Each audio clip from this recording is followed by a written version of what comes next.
Xander, are you doing redneck shit? Yeah. All right, cool. Just getting stripping this chassis down as much as we can, so we can set stuff aside for later. Just to make it easier to move the freaking thing around. Oh yeah, there you go. Of course. And what are we gonna make with these headers? Antlers or something. I forgot. We're gonna make a moose head out of 2 oil pans, a set of headers, some spider gears, and a timing cover. Because Why not? Because I want to hang it there and see if Frank loses his mind. I think it's gonna be hilarious. Yeah. Because I'll either hang it there, or I'll hang it over the regular door. I think over the regular door. That'd be funny.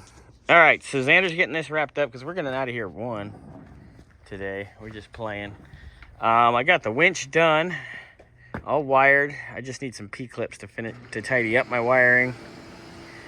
I'm adjusting the hubs again on the trailer here.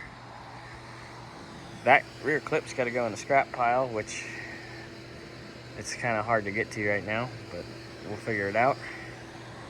I'm gonna get this stuff done. It's ready to go.